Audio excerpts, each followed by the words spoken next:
두 갈래 길이라는 제목을 가지고 여러분과 말씀을 나누려고 합니다.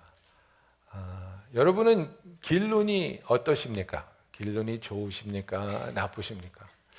정말 재미있게 생각하는 것은 저희 형님은 정말 길눈이 좋습니다. 정말 어디든지 한 번만 간다면 아무리 세월이 지난 다음에도 기억하고 찾아갈 수 있고, 또 약간 애매해서 오른쪽으로 가야 되나 왼쪽으로 가야 되나 할 때 자기가 그냥 정해서 가면 그게 옳은 길이고, 그죠? 근데 저는 정반대입니다. 저 같은 길치는 없습니다. 예. 저는 정말 GPS 내비게이션이 생긴 것이 저한테 얼마나 감사한 일인지 모릅니다. 제가 얼마나 길눈이 나쁘냐면요. 똑같은 길을 10년 이상 다녔어도 가끔 가다가 여기가 어디지? 내가 왜 여기 있지? 막 굉장히 당황하고, 예를 들어서 제가 아버님을 따라서 주말마다 한 30마일 떨어진 아버지의 주유소를 주말마다 아버지랑 같이 다녔고 형이랑 다녔고, 그런데 하루는 아버님이 뭐를 놓고 오셨다고 운전하고 빨리 주유소로 오라고 한 7, 8년 동안 그 다닌 길을 제가 운전하고 가다가 길을 잃어버렸습니다. 뭐 처음 와보는 길 같고 생전 본 적도 없는 길 같고, 그래서 부끄러운 얘기지만은 제가 필라델피아에서 온 지 이제 2년이 채 아직 안 됐는데, 제가 필라델피아에 지금도 가끔 가지 않습니까? 그러면 GPS 없으면 못 갑니다. 그 동네도 GPS가 없으면 제가 길을 잃어버립니다. 그래서 나는 정말 길치 중에 길치. 그래서 나에게 이 GPS가 없다는 것은 정말 아무데도 갈 수 없다는 것을 말합니다. 여러분, 우리의 삶에 있어서도 우리의 방향을 잡아주고 우리가 올바른 길로 가게 하는 것이 있는데, 그것이 바로 하나님의 말씀입니다. 인생에서는 우리에게 항상 두 갈래의 길이 나타나게 됩니다. 하나는 하나님의 뜻이 있고, 그리고 하나는 세상으로 향하는 길이 있는 것입니다. 그래서 사도 요한은 이 요한 1서를 통해서 우리에게 큰 테마로 너희가 서로 사랑하라는 하나님의 그 말씀을 우리에게 주십니다. 이것이 새로운 계명이라고 말합니다. 이것이 새로운 계명이지만 옛 계명이라고 말합니다. 처음부터 하나님께서 우리를 향해 하신 말씀은 너희가 모든 것을 다해서 하나님을 사랑하고 내 이웃을 사랑하라였습니다. 그렇기 때문에 사도 요한은 우리에게 내가 너에게 주는 이 세 계명은 전혀 새로운 것이 아니다. 그러나 진실된 것이다. 무엇이냐? 너희가 서로 사랑하라. 너희가 사랑하지 않는다면 그것은 바로 하나님이 너희 안에 거하시지 않는 것이고 너희가 빛 속에 거하지 않는다는 것을 말한다고 강력하게 말하고 있습니다. 사도 요한은 이 요한 1서를 보면 굉장히 사랑스러운 표현을 우리에게 많이 합니다. 그죠? 사랑하는 자녀들아, 내 아이들아, dear children 이렇게 하면서 정말 그 넘치는 애정과 사랑을 표현하지만, 그러나 이 편지 부분에 쓰여 있는 그의 어휘를 보면 굉장히 단호합니다. 굉장히 단호해서 너희들이 하나님을 사랑한다고 하면서 서로 사랑하지 않고 용서하지 않으면 너는 거짓말하는 자다. 그죠? 그래서 우리가 가끔 착각하는 게 나는 신앙이니까 착해야 돼. 여러분, 착하다는 것의 그 뉘앙스가 뭐겠습니까? 그죠?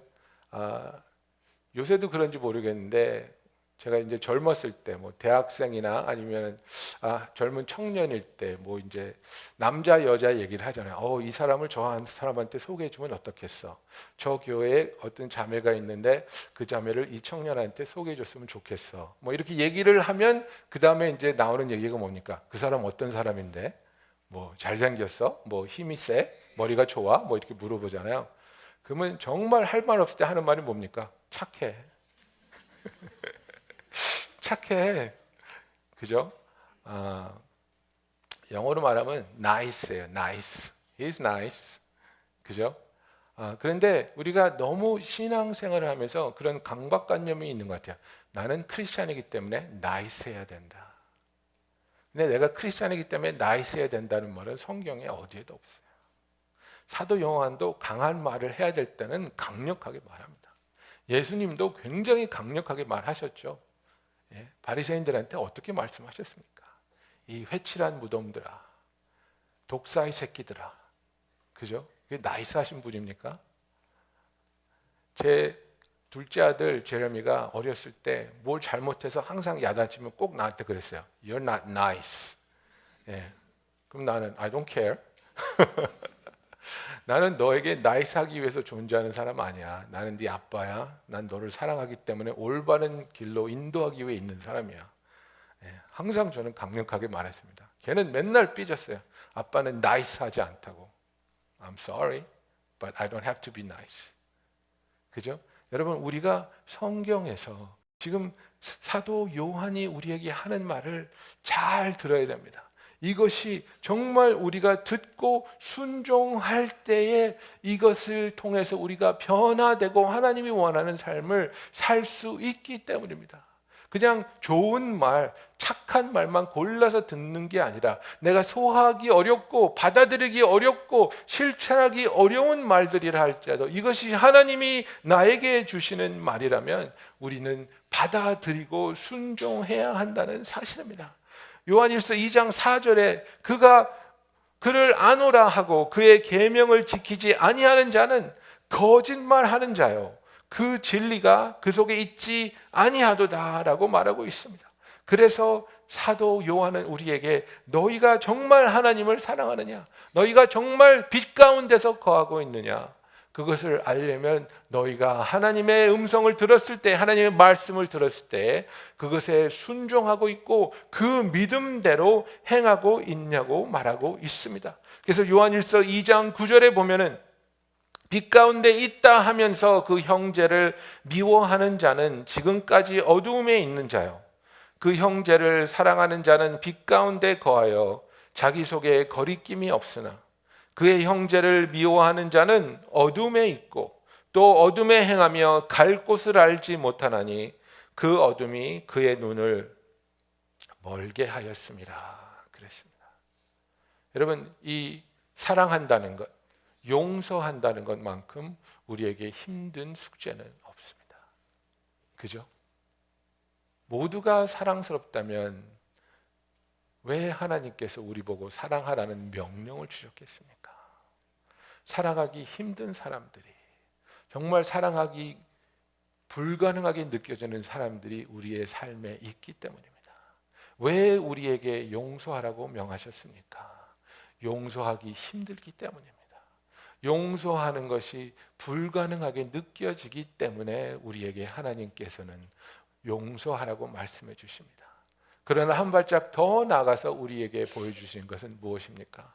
네가, 저와 여러분이 하나님 앞에서 사랑하기 힘들고 사랑받을 수 없고 용서받을 수 없는 자들임에도 불구하고 하나님께서 먼저 우리를 사랑해 주시고 먼저 우리를 용서해 주시고 먼저 우리에게 화해의 손길을 내미셨기 때문에 그 사랑을 우리가 깨달았다면, 그 사랑을 우리가 체험했다면, 그 용서를 경험하여서 죄의 무거워짐에서 벗어난 경험이 있다면 우리도 하나님의 마음으로 하나님의 은혜를 경험한 자로서 우리의 삶에 있는 사람들에게 사랑과 용서를 베풀기 원하는 하나님 앞에서의 진솔한 몸부림이 있어야 된다는 사실입니다.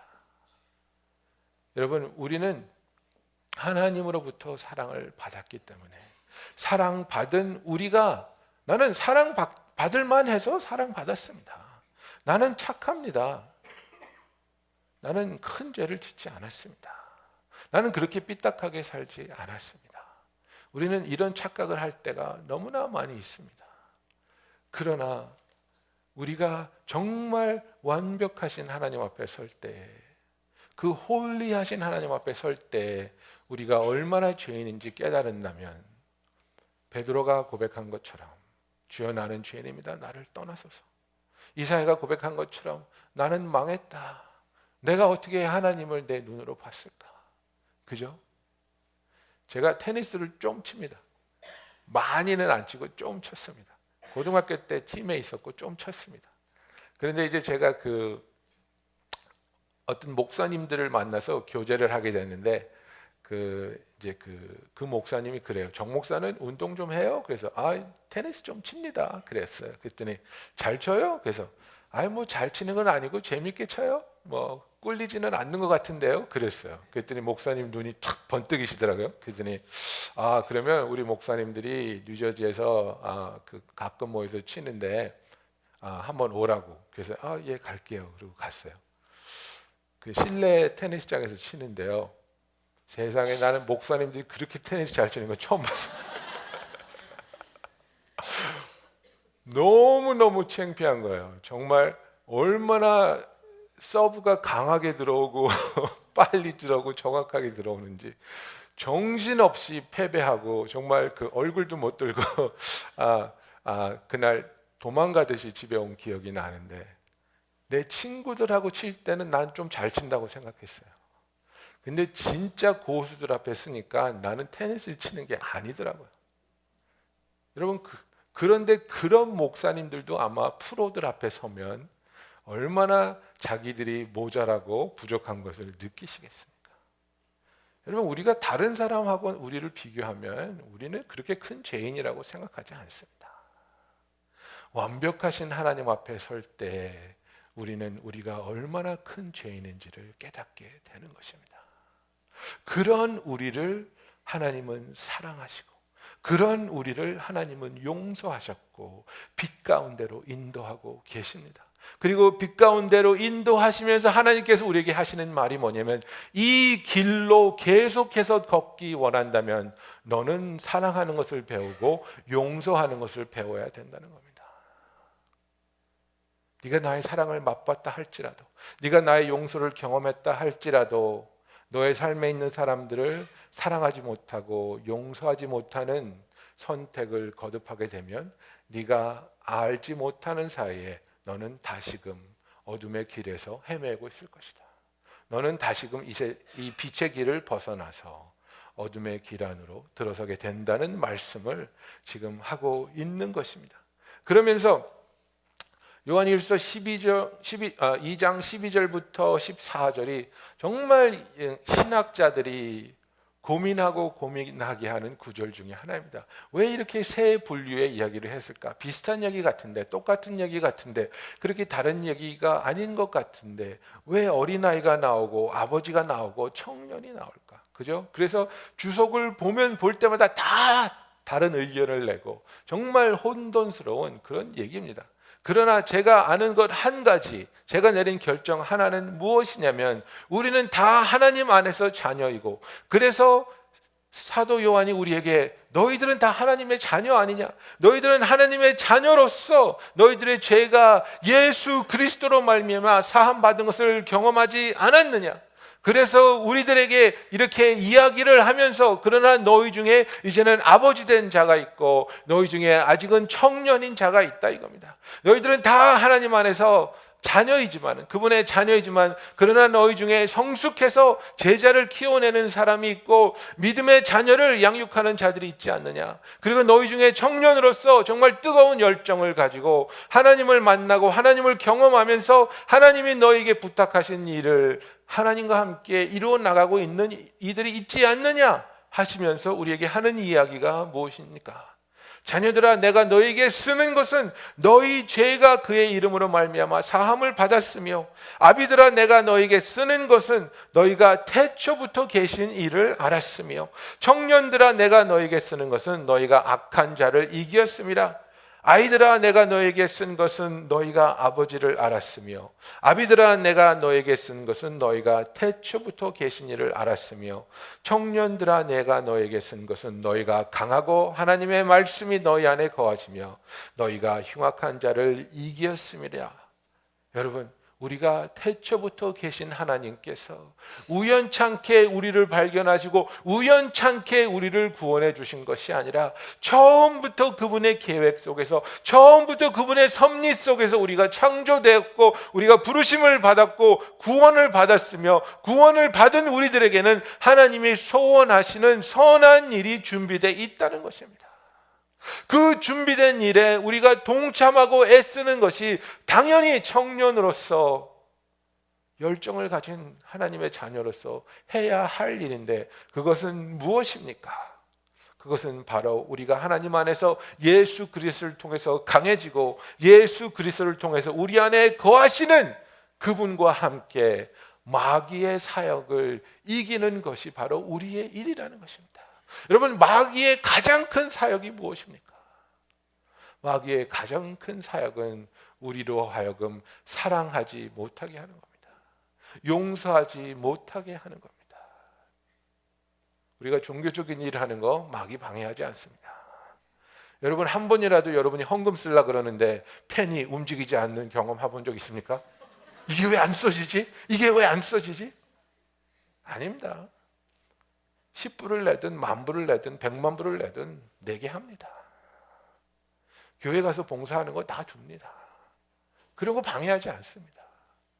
뭘 방해하냐면 하나님 안에서 사랑하고 하나님 안에서 용서하고 하나님 안에서 화해하는 것을 방해합니다. 우리가 이것을 이겨야 된다. 우리로 하여금 하나님의 사랑을 경험하지 못하게 하고 하나님의 사랑으로부터 멀어지게 하고 세상으로 빠지게 하는 것은 바로 내 마음이 완악하게 되는 것인데, 내 마음이 완악하게 되는 그 가장 빠른 지름길은 사랑하는 것을 멈추고 용서하는 것을 멈추는 때에 시작된다는 것입니다. 그러면서 사도 요한은 우리에게 이제 두 가지 길이 있다고 말을 합니다. 하나님의 길이 있고 또 세상으로 가는 길이 있다고 말하고 있습니다. 이 세상이나 세상에 있는 것들을 사랑하지 말라. 누구든지 세상을 사랑하면 아버지의 사랑이 그 안에 있지 아니하니, 이는 세상에 있는 모든 것이 육신의 정욕과 안목의 정욕과 이생의 자랑이니 다 아버지께로부터 온 것이 아니요 세상으로부터 온 것이라. 이 세상도 그 정욕도 지나가되 하나님의 뜻을 행하는 자는 영원히 거하느니라 말씀하고 있습니다. 여러분, 우리에게 가장 큰 위험은 이것입니다. 내가 지금 이 순간에 어떤 길에서 걸어가고 있는지를 착각하고 있을 때가 많다는 겁니다.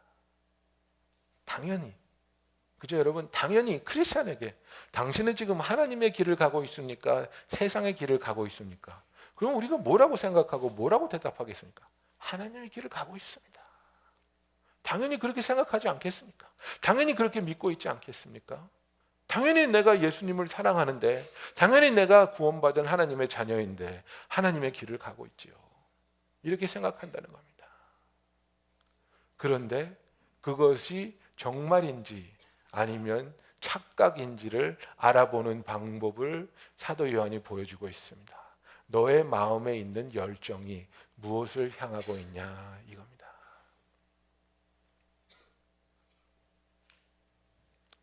야고보서 4장 4절에 보면 이런 말씀이 있습니다. 간음한 여인들아, 세상과 벗된 것이 하나님과 원수됨을 알지 못하느냐. 그런즉 누구든지 세상과 벗이 되고자 하는 자는 스스로 하나님과 원수되는 것이니라고 말씀하고 있습니다.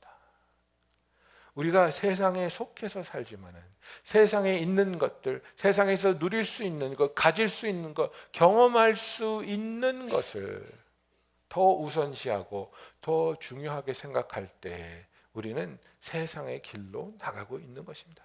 예수님은 더 간단하게 말씀하고 있습니다. 마태복음 7장에 보면 좁은 문으로 들어가라. 멸망으로 인도하는 문은 크고 그 길이 넓어 그리로 들어가는 자가 많고, 생명으로 인도하는 문은 좁고 길이 협착하여 찾는 자가 적음이니라 그랬습니다. 넓은 길은 누구나 다 가고 있다는 거예요.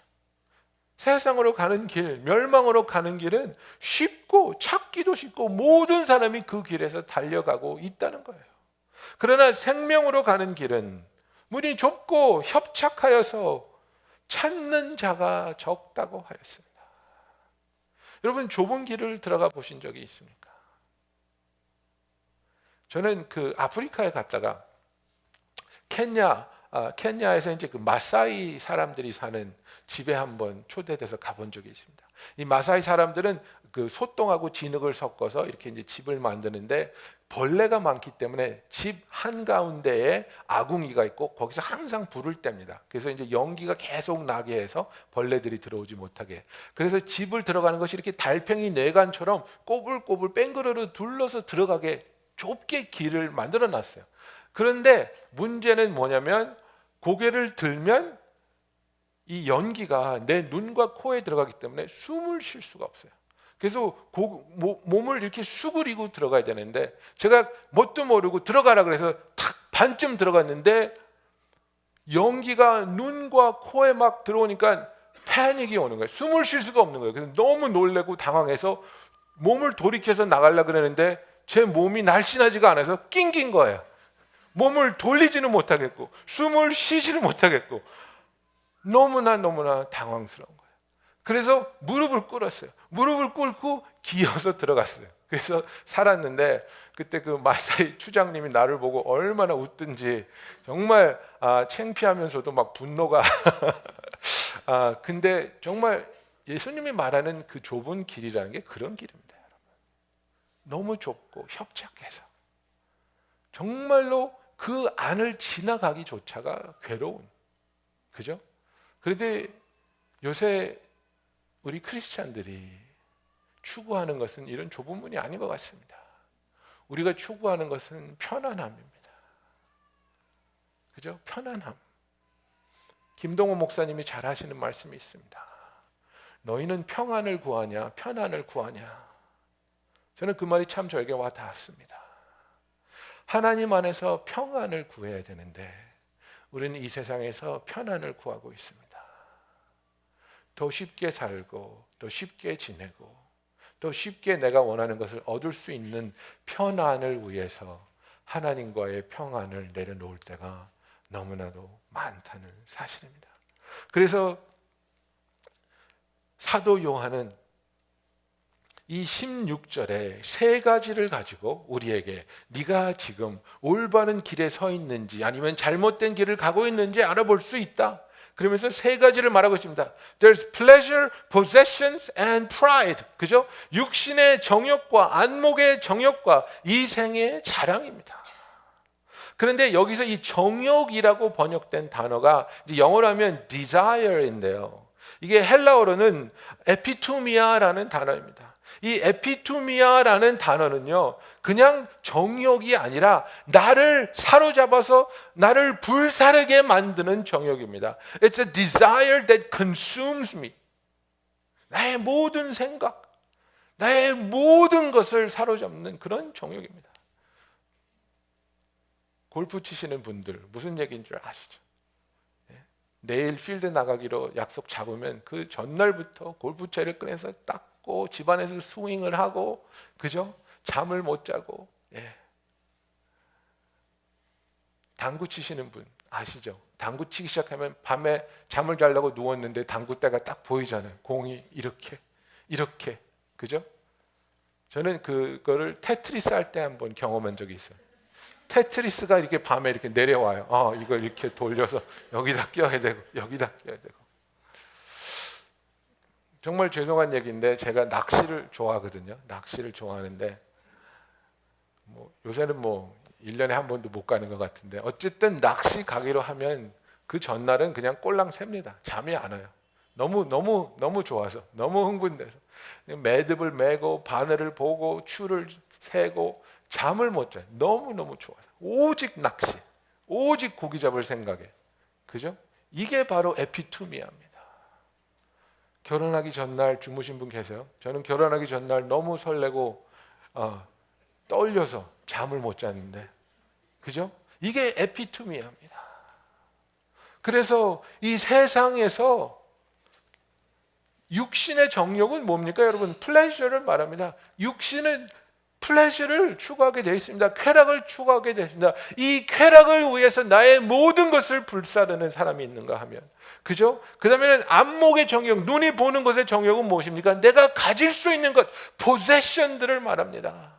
포세션들을 말합니다. 그래서 내가 이것을 보고 또 갖고 싶고 또 꺼내보는 것이 무엇입니까? 이것이 나의 정욕이 됐기 때문입니다. 그리고 pride of life입니다.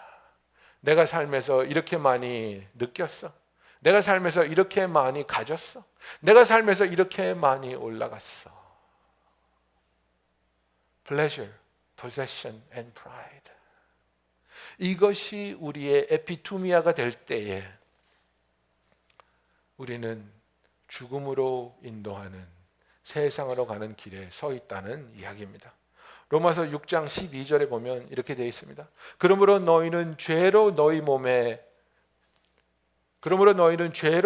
죽을 몸에 왕노릇하지 못하게 하여 몸의 사욕을, 몸의 desire, 에피투미아를 순종하지 말고 너의 지체를 불의의 병기로 죄에게 드리지 말고 오직 너희 자신을 죽은 자 가운데서 다시 산 자같이 하나님께 드리며 너희의 지체를 의의 병기로 하나님께 드리라고 말씀하고 있습니다. 여러분, 그런데 성경을 보면 이 에피투미아가 항상 부정적으로 사용되고 있습니다. 그죠?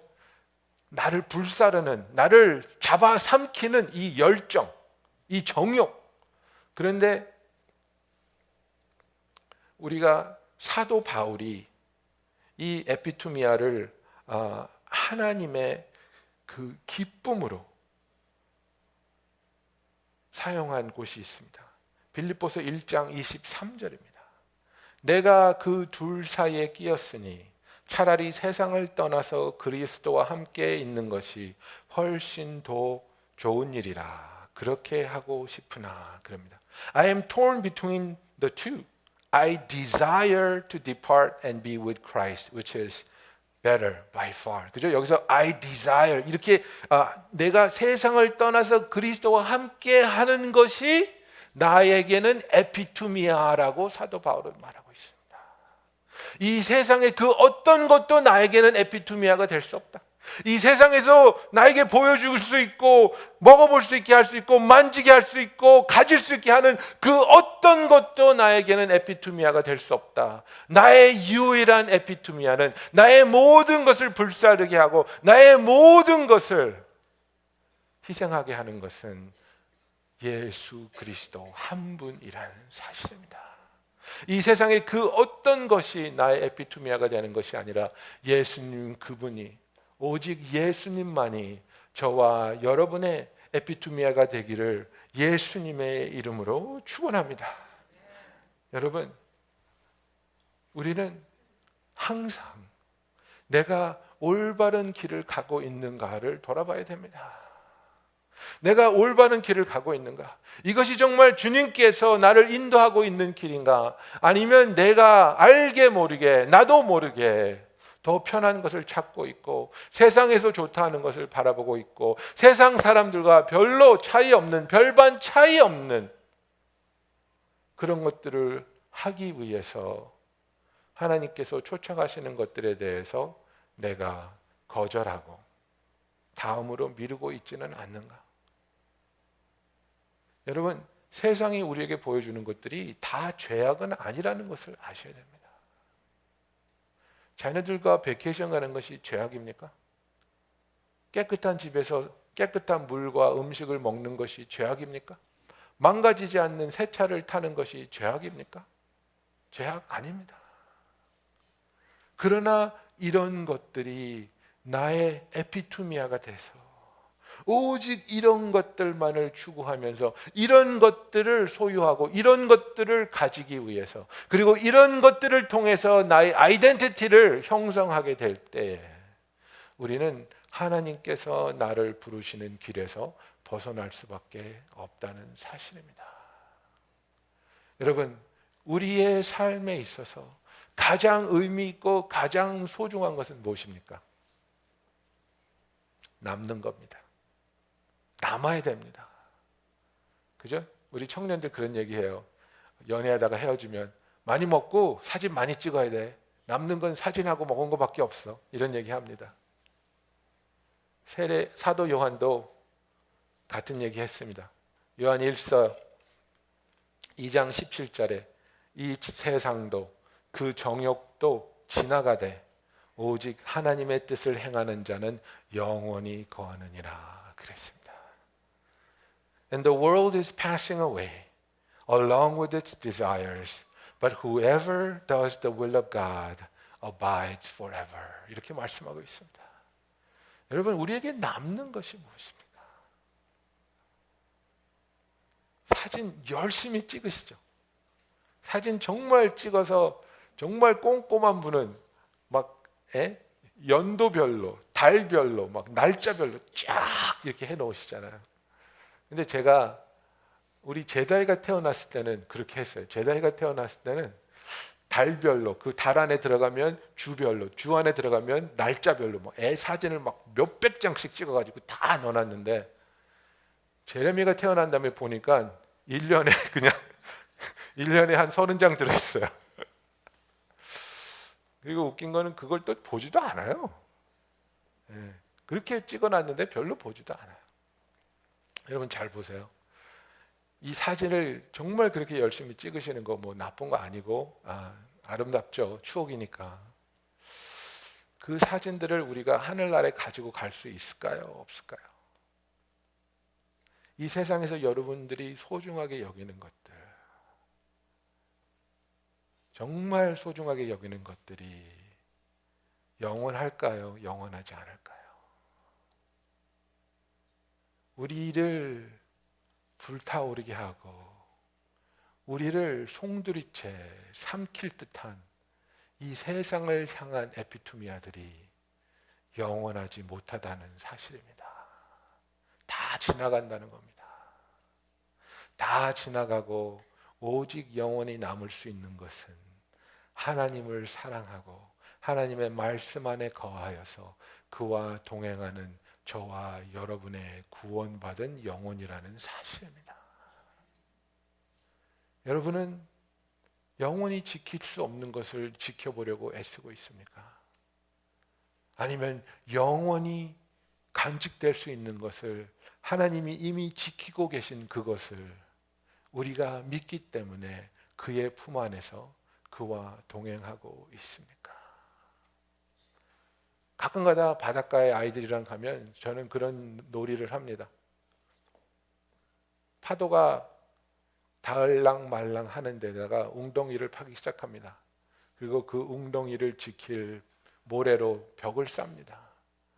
그러면 재밌는 게 파도가 와서 넘칠라다가 그냥 갈 때도 있고, 또 파도가 와서 덮어서 그 벽이 무너질 때도 있습니다. 그러면 또 아이들이랑 길을 쓰고 벽을 쌓습니다. 파도가 범람하지 못하게. 그렇게 하면 2시간, 3시간 금방 가죠. 그런데 그렇게 열심히 놀다가 엄마의 목소리가 들리죠. 얘들아 밥 먹어라. 그럼 아이들이랑 그거 놓고 가는 겁니다. 밥 먹으러 간 사이에 우리가 파놓았던 웅덩이와 세워놓았던 벽은 너무나도 확실하게 파도가 와서 다 없애버린다는 사실입니다. 우리의 인생이 그렇습니다, 여러분. 우리의 젊음, 우리의 지식, 우리의 성공, 이것을 쌓을 수도 있고 누릴 수도 있고 지켜보려는 노력도 할 수 있습니다. 그러나 이런 것들은 영원하지 못합니다. 영원한 것은 하나님 안에서 예수 그리스도의 보혈로 말미암아 구속되고 구원받은 저와 여러분이라는 사실입니다. 그렇기 때문에 하나님께서 우리에게 원하시는 것이 무엇입니까? 너희가 서로 사랑해라. 너희가 서로 사랑할 때 세상으로 가지 않고 세상에 빠지지 아니하고 한 영혼 한 영혼이 얼마나 소중한지를 깨달아서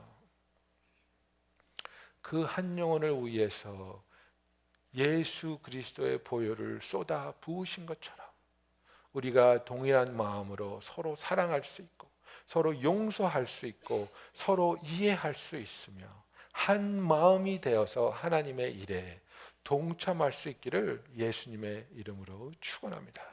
네.